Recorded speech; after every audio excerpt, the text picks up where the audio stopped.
Hi friends, welcome back to our new video.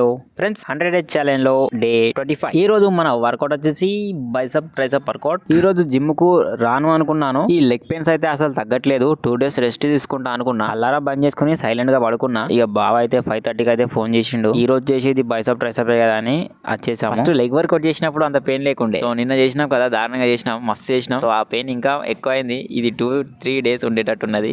First చేసినప్పుడు అయితే 2 days pain ఉండే. ఇది 3-4 డేస్ ఉండేటట్టున్నది. ఇక రేపు మనకు రెస్ట్ డేనే కదా. సో ఈ రోజు కొంచెం కోర్ వర్కౌట్ అయితే చేశాను. నాకు అప్పట్లో బెల్లీ ఫ్యాట్ ఉన్నప్పుడు అయితే అనిపిస్తుండే, ఈ ప్యాకులు ఏడికెళ్ళొస్తాయిరా, ఇంత పెద్ద బుర్ర ఉన్నది ఏడికెళ్ళొస్తుంది అని అనుకుంటుండే. ఇప్పుడు అర్థమైతుంది, వర్కౌట్ చేస్తే మొత్తం ఇట్లా కనిపిస్తున్నాయి. కొంచెం కొంచెం మీకు కూడా కనిపిస్తున్నాయి. కొంచెం చూడండి, లైట్ గా నాకైతే కనిపిస్తున్నాయి. ఈ రోజు మన వెయిట్ వచ్చేసి 64.2. డైరెక్ట్ జిమ్ నుంచి గ్రౌండ్ కి అయితే వెళ్ళిపోయాము ఇలా ప్రాక్టీస్ చేయడానికి. మన సూర్యుడు మంచిగా కనిపిస్తున్నాడని నేనైతే సూర్య నమస్కారం అయితే చేశాను. మా బాబాయ్ ఇలా పుషప్ కొట్టేశాడు. నేను మా బాబాయ్ అయితే ఇలా పోజింగ్ అయితే ప్రాక్టీస్ చేశాము. ఎందుకంటే ఫ్యూచర్ లో ఫోటోషూట్ అయితే ఉంటది కదా, కొన్ని ఫోజులు రాకుంటే మనం వేస్టే కదా. అందుకోసం అయితే ఫోజెస్ అయితే ఇలా నేర్చుకుంటున్నాము. ప్రాక్టీస్ విల్ మేక్ పర్ఫెక్ట్ కదా. మా బావ కూడా నాలాగా ప్రాక్టీస్ అయితే చేస్తున్నాడు. మా బావది బ్యాగ్ మంచి కనిపిస్తున్నది. మీరు అనుకోవచ్చు, వీళ్ళు ఫోటోషూట్ అంటున్నారు, వీడియోలు అంటున్నారు, వీళ్ళకి మంచి బాడీ వచ్చిన తర్వాత వీళ్ళు జిమ్ గిమ్ మొత్తం మానేస్తారు అనుకోవచ్చు. సో మీరు అలా అనుకుంటే రాంగ్. సో ఫ్యూచర్ లో మంచి ఫిజిక్ మెయింటైన్ చేయాలి, మంచి డైట్ మెయింటైన్ చేయాలి, ఒక మంచి బాడీ కండిషన్ తెచ్చుకోవాలి. This is not ending,